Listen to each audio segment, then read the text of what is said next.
This is our Jeannot 43 deck salon. This is our classroom for the week.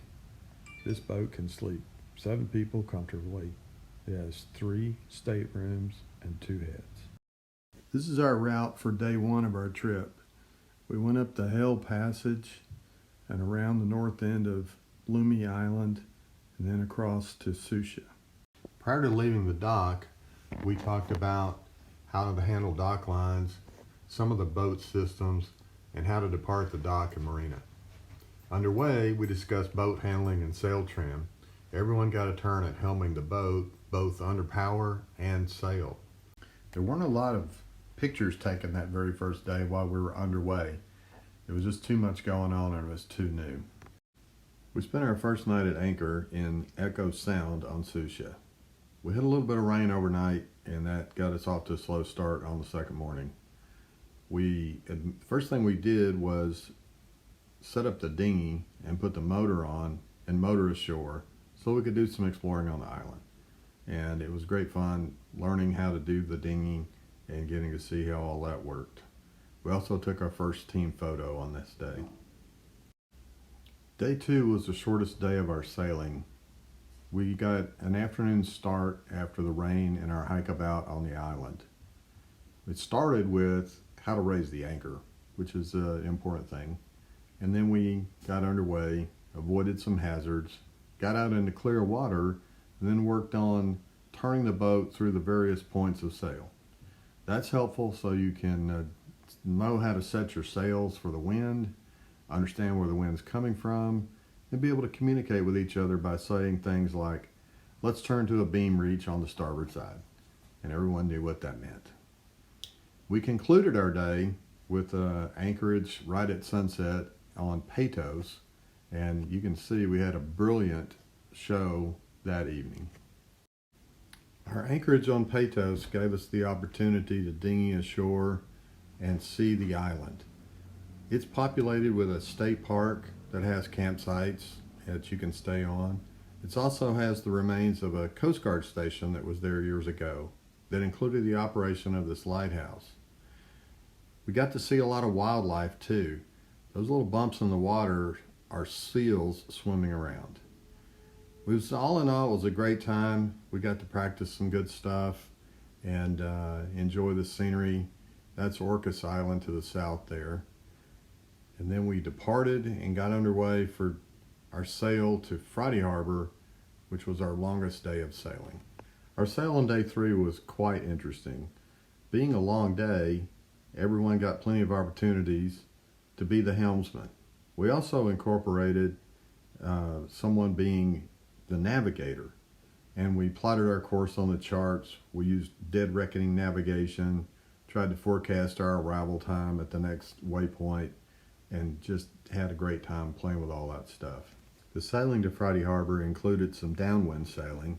Here we're doing what's called wing and wing, where you have sails out on opposite sides of the boat, and Kate's holding it out for us to keep the wind in it. We also had an increase in boat traffic, got to see some cool boats, and then we got to make our first radio call to get our slip in the marina. It was pretty cool. That gave us the opportunity to walk around town, go to dinner on shore, and get to have a nice, pleasant evening. Day 4 started with some fantastic views of Mount Baker and some housekeeping tasks.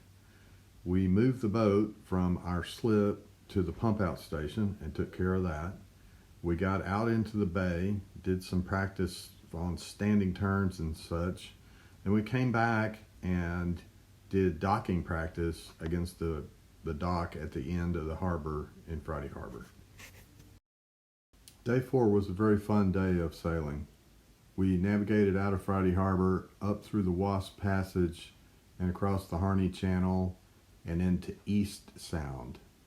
East Sound is long, and we did lots of tacking practice up and down through the sound, and we let everybody work together, tried to make ourselves function better as a team to hit the tacking angles and keep the boat moving at good high speed. The day concluded with a picturesque anchorage in front of the town of East Sound and a beautiful sunset. Day 5 started with another ASA written test that you have to take as part of the course. Once the rain cleared, we got up, pulled anchor, started sailing. We went up and down East Sound all day and practiced tacking, jibing, and teamwork, trying to keep the boat up to speed as you did those maneuvers. And we finished with doing lots of man overboard drills. Those were extremely challenging. Our final long day of sailing had its challenges and was lots of fun. We headed out, did some man overboard practice, did a fuel stop, so we got some more docking practice and learned how to refuel the boat. We saw some beautiful scenery. We passed through lots of sounds and passages. We went around the rocks at Lumi Island, and then we did extensive man overboard at the end of the day when the sun was low and it was very difficult to see what was going on. We concluded with a friendly sail across Bellingham Sound and made our way to our evening anchorage at the south end of Chuckanut Bay, known as Pleasure Bay. We were rewarded again with another beautiful sunset and the pleasure of having had a great trip. The plan for day 7 was just to get up, make the short sail across Bellingham Bay, and return the boat. However, we woke to extensive fog you can see out the windows here. Early in the day, it was hard enough to see the other end of the boat. Once it cleared, we started moving. We made our way back to the marina, did the pump out again, and got the final dock and cleaned and stowed the boat ready to turn it in. This was a quick recap of my learning cruise week with San Juan Sailing. It was worth every penny, and I hope every one of you get to do this trip in the near future.